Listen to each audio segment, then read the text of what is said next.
کہیں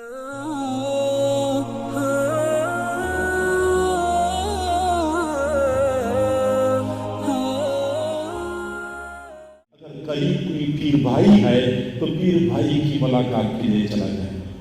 یہ بھی ایک وقت تھا کہ پیر بھائیوں کی ملاقات کے لیے اہتمام سے جایا جاتا تھا۔ اب تو شیخ کی ملاقات کے لیے لوگ وقت فارغ نہیں کرتے، پیر بھائیوں کی ملاقات کے لیے کسی کے پاس کیا وقت ہے؟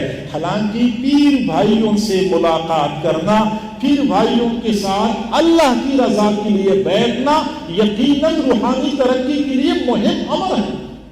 حضور صلی اللہ علیہ وسلم نے فرمایا کہ اللہ تعالیٰ فرماتے ہیں وجبت محبتی للمتحابین فیا والمتزاورین فیا والمتجالسین فیا والمتبادلین فیا۔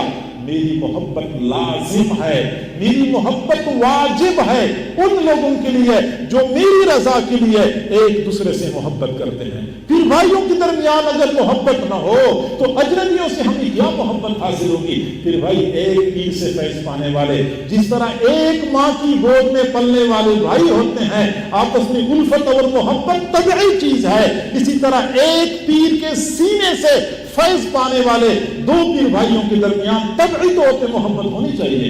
دوریاں ہیں، ناراضگیاں ہیں، ایک دوسرے کو سلام کرنا گوارا نہیں ہے۔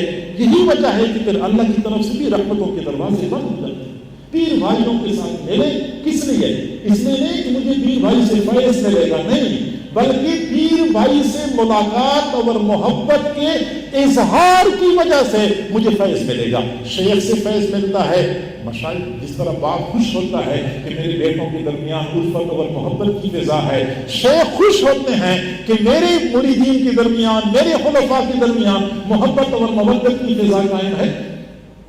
شیخ خوش ہوتے ہیں۔ افسوس سے کہنا پڑتا ہے کہ ہم ایک تو اپنے پیر بھائیوں کے ساتھ ہر وقت رسہ کشی کی حالت میں ہوتے ہیں، پھر اپنے شیخ کو بار بار شکایتیں لگاتے رہتے ہیں، ان کو اور پریشان کرتے ہیں۔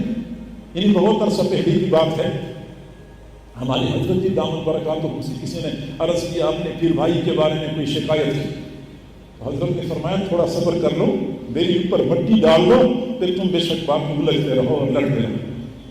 یہ شیخ کہاں چاہتے ہیں؟ جس طرح استاد نہیں چاہتا کہ میرے شاگردوں کے درمیان آپس میں نفرت ہو، باپ نہیں چاہتا کہ میرے بیٹوں کے درمیان آپس میں الجھنیں اور نفرتیں اور لڑائی جھگڑے ہوں، تو شیخ کو ایک تو پھر ہم یہ اذیت پہنچاتے ہیں کہ ہر موقع پر شیخ کو شکایات لگانا شروع کر دیتے، وہ فلاں نے ایسا کیا۔ اللہ کے بندے، شیخ بیچارے کے بہت سارے کام ہوتے ہیں، ان کو اپنے کاموں کے لیے فارغ رہنے دیں، ان باتوں سے ان کو پریشان نہ کریں۔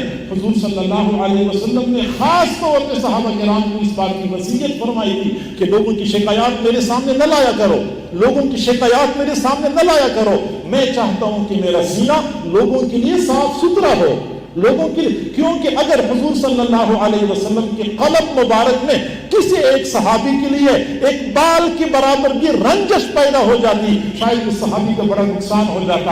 اسی طریقے سے ہم اگر شیخ کو کسی کی شکایت لگاتے ہیں، پھر شیخ کے دل میں خدا نخواستہ اس مرید کے بارے میں ایک بال کے برابر رنجش پیدا ہو جائے، اس مرید کا نقصان ہو جائے گا، اور اگر مرید کا نقصان ہو گیا تو پھر جس نے شکایت لگائی ہے وہ بھی بچ نہیں سکے گا، اصل باعث تو وہ بندہ بنا ہوا ہے۔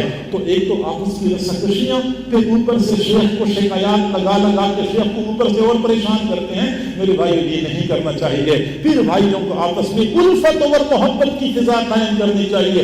شیخ کے پاس جانا ہو اپنی پیر بھائیوں کی تعریف کر دیا کرے، جھوٹی نہیں، سچی تعریف، کیونکہ ہر بندے میں اگر کوئی خامی ہے تو خوبی بھی موجود ہوتی ہے، ان کی خوبیاں شیخ کے سامنے بیان کیا کرے، شیخ خوش ہو جاتے ہیں، دل سے دعائیں نکلتی ہیں، فیض اور زیادہ عام اور تام ہو جاتا ہے۔ اور اگر شیخ کو یہ نظر آ رہا ہو کہ میری مریدین کا یہ حال ہے تو پھر شیخ کی کیفیت وہ بن جاتی ہے۔ حضرت شیخ الحدیث مولانا محمد زکریا رحمۃ اللہ علیہ ایک شعر پڑھا کرتے تھے، وہ فضائل صدقات میں منقول ہے کہ وہ محروم تمنا کیوں نہ سوئے آسماں دیکھے، وہ محروم تمنا کیوں نہ سوئے آسماں دیکھے، کہ جو منزل بمنزل اپنی محنت رائے گاں دیکھے۔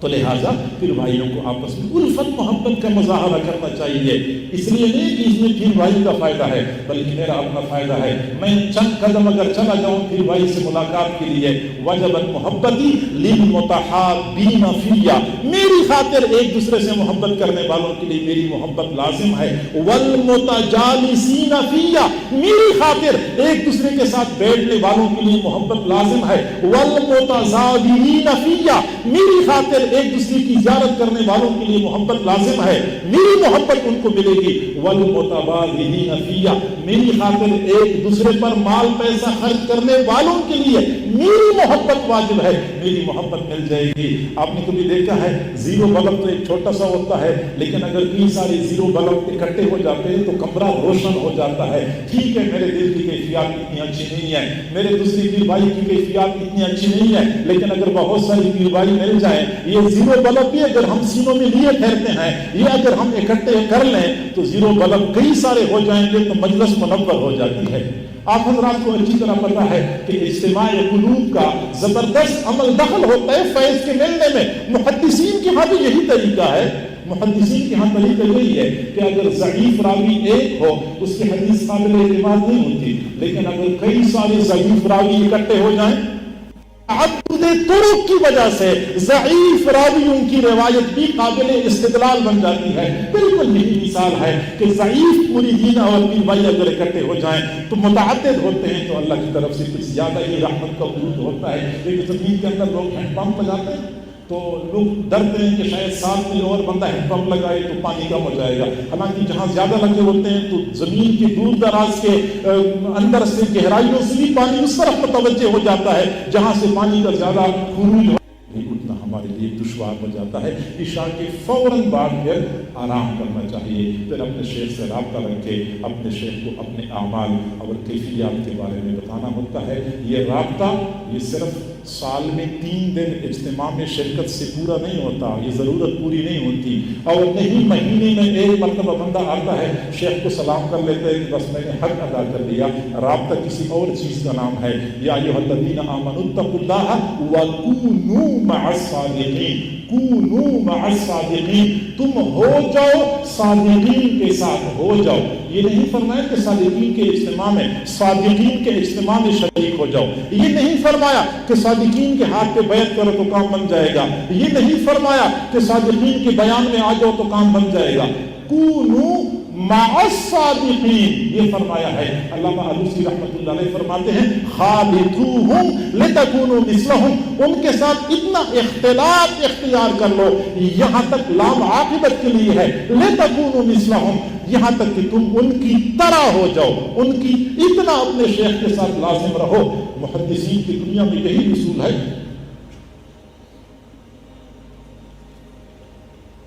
محدثین کی دنیا میں یہی اصول ہے کہ امام بخاری رحمۃ اللہ علیہ نے خاص طور پہ حدیث لینے کے لیے جو شرائط متعین کی ہیں کہ میں کس راوی سے حدیث لوں گا، کس راوی سے حدیث لوں گا، اس میں وہ یہ فرماتے ہیں کہ ہر اس راوی سے حدیث لوں گا جو اپنے شیخ کے ساتھ کثیر الملازمہ ہو، کثیر الملازمہ، جس نے شیخ کی طویل عرصے تک صحبت پائی ہو۔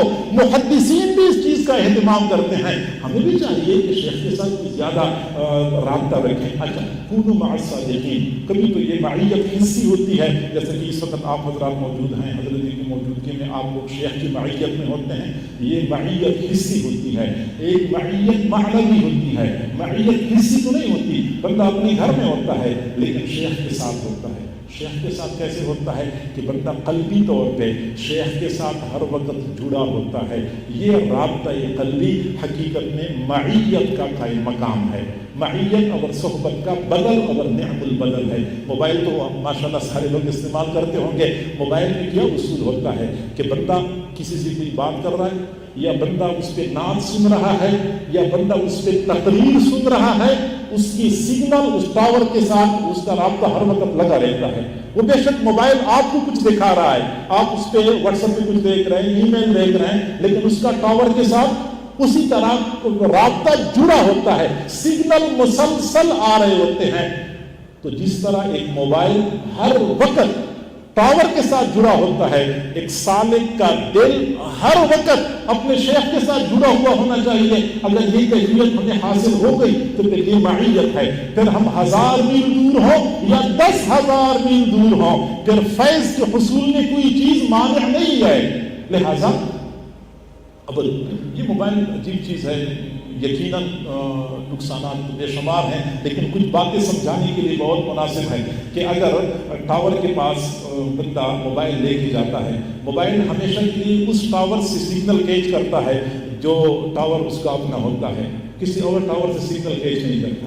کسی اور ٹاور کے قریب بھی آپ لے کے چلے جائیں گے نا تو دور اس کا اپنا ٹاور ہوگا، وہاں سے سگنل آئیں گے۔ اگر آپ جیس کا سم والا موبائل لے جائیں اور زون کے ٹاور کے پاس کھڑا کر دیں اور وہیں پکڑے رکھیں، پھر بھی دور اپنے ٹاور سے وہ سگنل لائے گا اور یہاں کے ٹاور کی طرف اس کا کوئی توجہ نہیں ہوتی، کوئی التفات نہیں ہوتا۔ سالکین کو چاہیے کہ اپنے شیخ کے ساتھ وہ وحدت والا تعلق قائم کریں جو موبائل کو اپنے ٹاور کے ساتھ تعلق ہوتا ہے۔ کبھی کبھار ہمیں دوسرے مشائخ کے پاس جانا پڑتا ہے، ان کی مجلس میں جانا پڑتا ہے، اگر کبھی جانا بھی پڑ جائے کسی مصلحت کی وجہ سے تو پھر بھی وہی موبائل والی کیفیت اپنی اوپر طاری ہونی چاہیے کہ میرے پاس سگنل اپنے شیخ سے آ رہے ہیں، کسی اور ٹاور سے میرے پاس سگنل نہیں آ رہے۔ یہ کیفیت بندے کے اوپر ہونی چاہیے، یہ ہوتی ہے معیت۔ وَكُونُوا مَعَ الصَّادِقِينَ، تم صادقین کے ساتھ ہو جاؤ۔ یہ کیفیت اگر ہم نے حاصل کر لی تو یقیناً پھر ہمارے پاس تصوف کے راستے میں رکاوٹ کوئی چیز نہیں ہے۔ اکثر صالحین بیچارے پریشان ہیں، مایوسی کا شکار ہو جاتے ہیں کہ مجھے کسی نے کہا کہ اتنا عرصہ میں نے گزارا، میں نے کیا کیا، مجھے کیا حاصل ہو گیا، مجھے کیا حاصل ہو گیا۔ میں نے کہا کہ اس راستے میں تو جب بندہ سمجھ گیا کہ مجھے حاصل ہو گیا تو پھر تو وہ بیچارہ گیا۔ یہی تو احساس ہونا چاہیے کہ میں نے کیا حاصل کیا، مجھے حاصل کرنا چاہیے۔ قدم ہے راہ الفت میں تو منزل کی ہوس کیسی، قدم ہے راہ الفت میں تو منزل کی ہوس کیسی، یہاں تو عین منزل ہے تھکن سے چورا ہو جانا۔ ہر سالک یہی بات کرتا ہے کہ مجھے کیا حاصل ہوا، مجھے کیا، میں تو تھک چکا ہوں، مزید اب مزید میں کیا کروں، پریشان ہو چکا ہوں۔ تو میرے بھائیو یہ جو بندے کی کیفیت ہے کہ مجھے کیا حاصل ہوا، یہی اصل کیفیت ہے اور یہی اصل مقصود ہے۔ اگر آپ کہتے ہیں کہ مجھے تو بس حاصل ہو گیا، بس پھر بندہ گیا، لہذا یہی احساس ہی تو اصل منزل ہے اور یہی احساس ہی تو بندے کے کمال کی دلیل ہے۔ مایوسی کے خول سے نکلیں، یہ چند اعمال، چند معمولات آپ کو بتائے ہیں، ان کی پابندی کریں، انشاءاللہ پھر روحانی ترقی ہوگی۔ اللہ تعالی ہم سب کو سمجھنے اور عمل کرنے کی توفیق عطا فرمائے۔ وآخر دعوانا ان الحمدللہ۔